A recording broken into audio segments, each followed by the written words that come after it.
Now, Andrea, does it look okay on your end? I think, are you in presentation mode? Because I can see, there we go. That's better. That's better. That's great. Wonderful. Well, welcome everyone. And thank you, Andrea, for that introduction.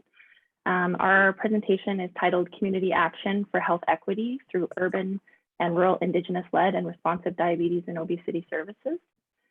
And joining me today, as Andrea said, we have Dr. Donna Kurtz, who's going to be presenting, as well as Elder Diana Moar.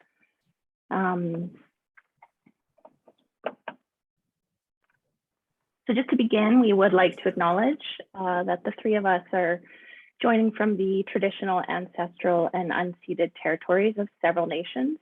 I myself am joining from the unceded territory of the Ktunaxa, Syilx, and Sinixt peoples, and my colleagues Elder Diana and Donna are joining from Syilx territory, and we are humbled and honored to be guests on these beautiful lands.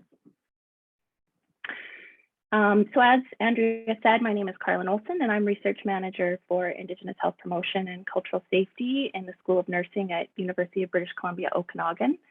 I'm pleased to be co-presenting with Elder Diana Moar and Donna Kurtz, who are my colleagues and dear friends and mentors. And Elder Diana and Donna, do you want to just give folks a wave so they can see you on the screen? Great. Hopefully people can see you in the Zoom scroll. So this is a bit of an overview of what we had planned to share with you today. We're going to start off with a bit of context and background, the rationale for health equity. And then we're going to share more about the research that we've been collaborating and doing with and for urban Indigenous communities.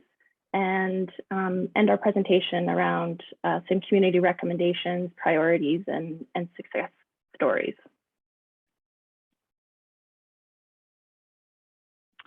So we wanted to start our presentation off today by speaking about the rationale for health equity, and specifically about health inequity that persist for Indigenous peoples globally and in Canada today.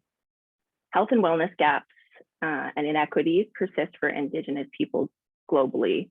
As many of you know, Indigenous peoples experience higher rates of ill health, disability, and reduced life expectancy compared to other peoples. And this is due to structural inequalities and ongoing colonialism and racism. Urban Indigenous peoples, that is Indigenous peoples living in towns, cities and rural areas, have limited access to culturally relevant traditional health and wellness services, and more often become sicker and experience complications of disease that could have otherwise been prevented. On the right of this slide, we've chosen to include pictures and names of 3 individuals who have been lost due to racism and discrimination. Jordan River Anderson died at the age of 5 in 2005. Brian Sinclair died in 2008, and Joyce Echaquan passed in 2020. Jordan Anderson, Mr. Sinclair, and Ms. Echaquan all died because of that they did not receive the care that they needed. And they did not receive the care that they needed because of their skin color and because of ongoing racism and discrimination. And we share their names and their pictures and their stories here as examples and calls and the need for change and the rationale for approaches that support health equity. As mentioned in the last slide, Indigenous peoples in Canada continue to experience the ongoing impacts of colonization and systemic racism. As a result, many Indigenous peoples choose not to seek mainstream Western health services to avoid being ignored and silenced. And this was very much evidenced in the In Plain Sight report led by Mary Ellen Turpel-Lafond, and that you can see on the right of the slide. And interestingly, 80% of Indigenous peoples in BC actually live in urban areas, yet access to culturally safe programs and services is extremely limited.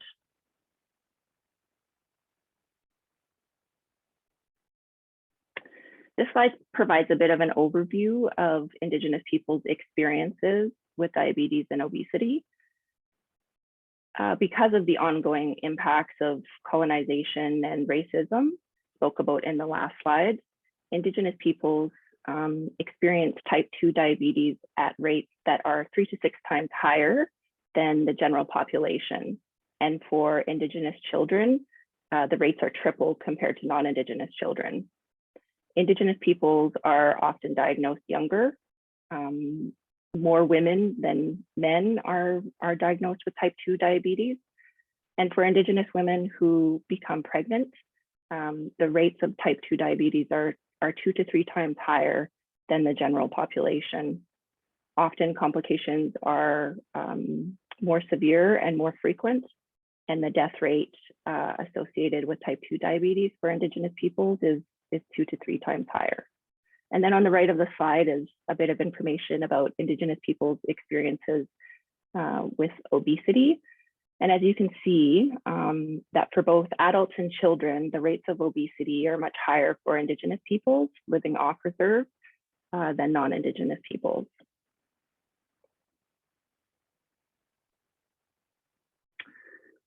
So this is a quote from a community member who lives in the Okanagan that was shared with us in 2005, and I'll just read it aloud. Racism is so visible. I have seen it with fellow students at university, professors, and healthcare professionals. It is increasing. It is so visible. It's everywhere you go, and people saying things and doing things because of your skin color and because of who you are. But most people do not agree that it is rising. Some say, in fact, you don't see much of it anymore. So although this quote was shared with us in 2005, we include it here because this is still very much the experience and the stories of community members living in the interior regions today. And so we share it here with you today.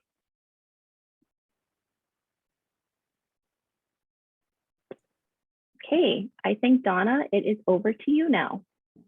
Thanks, Karlyn. And I just want to say that Annabelle was a chosen, fake name for that research participant, but confirmed recently that this is still going on. And so we, on purpose, we're repeating the impact that racism and discrimination has on health equity. So how can we improve and increase health equity? So we found through Indigenous-led, community-based, culturally safe partnerships, we've found, plus Allen, First Nations Health Authority, and the National Collaborating Center all agree that partnerships can improve health outcomes. The Friendship and Métis Centers in the BC interior that we've been working with for several years teach that health equity includes traditional and Western approaches that are led by, with, and for Indigenous peoples, that are holistic, so traditional and Western. They're culturally safe, and that safety is determined by community members.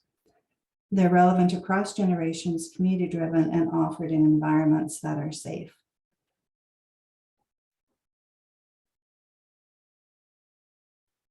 So a little bit of background about the research, the Indigenous-led Health Equity Research Collective.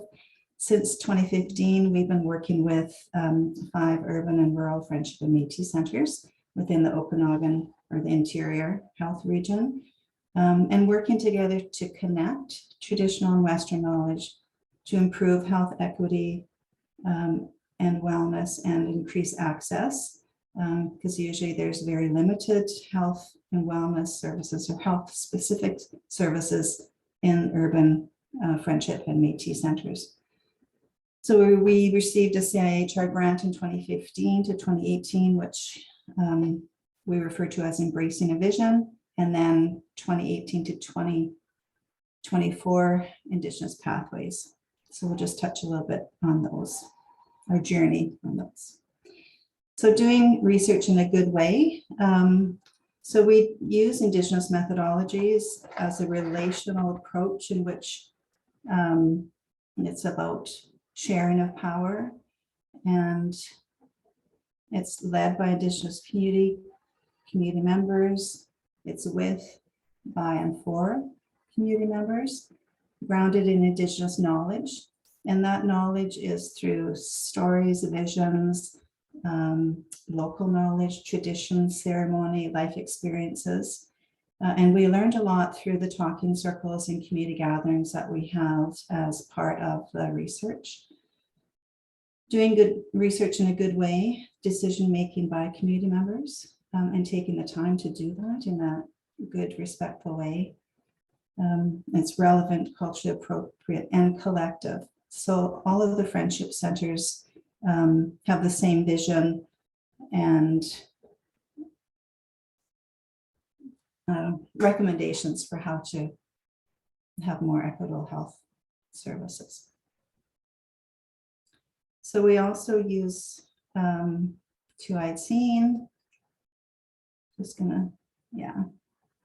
So two-eyed seeing, which if you were part of Charlotte and Violet and Elder Arlene's presentation this morning, they talked about two-eyed seeing. So it's a Western knowledge and community participatory approaches to research, Indigenous knowledge and Indigenous methodologies. So this is from Mi'kmaq Elder Albert Marshall: to see from one eye with the strengths of Indigenous knowledges and ways of knowing, and from the other eye the strengths of Western knowledges and ways of knowing, and to use both these eyes together for the benefit of all. So we learn from each other, we hear from each other, and we act together in learning from each other and hearing each other's voices. The 4 R's, it's an approach to build respectful relationships with community partners, members, researchers, students. So through respect, so valuing diversity, cultural and community knowledge, relevance is one of the 4 R's. Acknowledging community and cultural needs and experiences, reciprocity, so ensuring mutual benefit for all, and responsibility.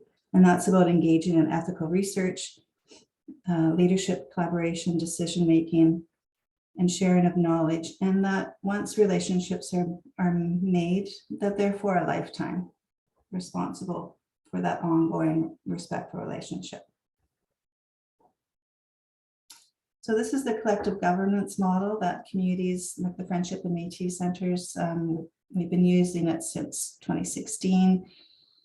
So it includes elder advisors, community advisory team members, which are youth, healers, knowledge keepers, Friendship Métis staff, community research liaison, someone who is known by the community and is sort of the key research person at the centers, hired by the center, someone who's familiar with the community, individuals, families, community, Friendship Métis Center staff, partners and collaborators, research and training. So I think we have about 8 trainees that we're working with and learning from, health providers and knowledge keepers and healers. And it's honoring each other again, the knowledge and gifts that we bring. And this is the community's vision. So again, the barriers, racism, and the Western approach. And they wanted more improvements in access to care. They wanted to learn about health education, cultural safety environments, ways of being in relationships, community belonging and learning together, food security and nutrition, and traditional healing.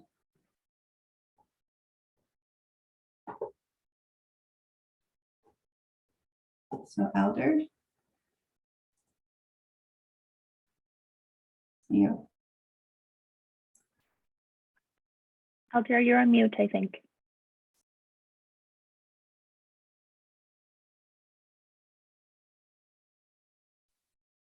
Okay, now that I've wasted a couple of minutes being on mute. Hello, everyone. We've only got a few minutes, so but I would like to make time for some questions. So the community members recommend traditional talking circles and community gatherings. And some of the community members shared what they would like to see. And so one said have services in the Friendship Center where we feel more comfortable going to, that is safe, where our people are working. Another community member said healthcare professionals, traditional healers, and elders collaborate together for diabetes treatment and its prevention. And then another community member said, I would really like to be with urban First Nations people like myself because I have always been displaced.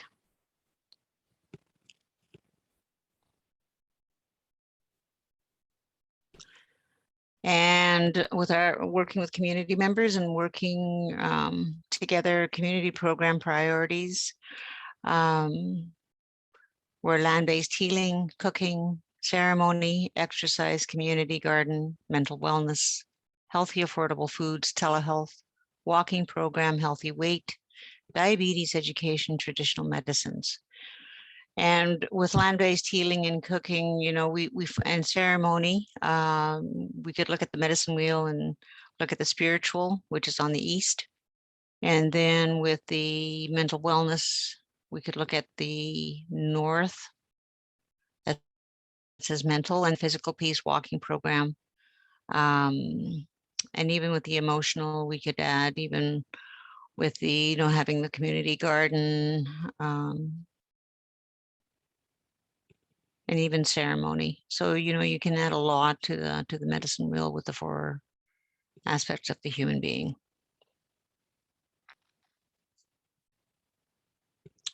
Community-led activities. There were 13 for 8-week community programs with 89 community members participating. And with that, we had 82% lived in urban areas, 66% were female, 34% were male. Age range was 18 to over 85 years. Most are 45 to 74 years, which is fantastic. There were 11 talking circles, 76 community members and healthcare providers participated, 6 cultural safety sessions, 60 community members and healthcare providers, and 6 community gatherings, 68 community members. Current activities and outcomes, what we see today, or from the projects, there's a walking program, a community gardens, traditional and healthy eating cookbook, which is being, as we speak, where recipes are being shared, community member resources, and there's a resource booklet that's going to be put together, and it's going to be wonderful because it's something that we don't have. Diabetes and healthy weight, telehealth clinics, partnerships with interior health providers, and health record information.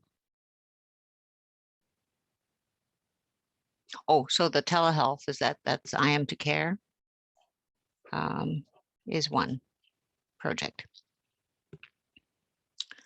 Cultural safety. So everybody has a different way of being and doing. Everyone has a different understanding of cultural safety. But through working with our community members, they shared we have some of their quotes. One of the community members said, everybody in the community must have a voice in order for holistic healing to occur. And I think this program is doing that. We also have a picture up there with Elder Jessie, bless her soul, who passed away. Another community member, I know now that being culturally safe is to be accepted and respected for who you are. What I like most of all is feeling not alone with my weight. It has been following me my whole life. I call this my new family. What I enjoy is the camaraderie. And so, you know, when we hear our community member, the voices of our community members, it means so much that it's important that we hear their voices. Because without their voices, without our community members' voices, there's not going to be any change. And there's not going to be change, not only in our project and the way we see things and do things, but needs to be change in how we, as people, ourselves, see things and do things. Thank you.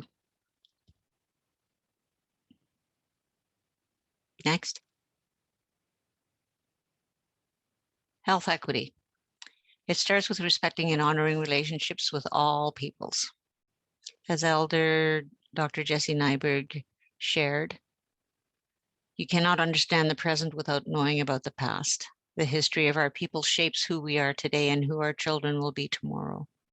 If you learn to respect people that are different from yourself, that are of a different color, if you can learn to respect and deal with me, then you will be able to learn to respect and deal with those that are black, yellow, brown, and white. And our elder, Dr. Jessie Nyberg. And the research team, here's a list of our research team. Looks pretty awesome. And references, of course. And thank you, Miigwech. Our family is Anishinaabe. We are members of the Barrens River First Nations in Manitoba, Saulteaux, and Métis ancestry. And so thank you, Miigwech. Thank you for being here. And to the collective members who continue to share their stories, insights, and guiding wisdom, and our contact information for Donna Kurtz, myself, Charlotte Jones, and Karlyn Olsen. And have an awesome day. Any questions? There has to be lots of questions. I think we have about 3 minutes left. Is that right, Andrea? That's right. Yeah.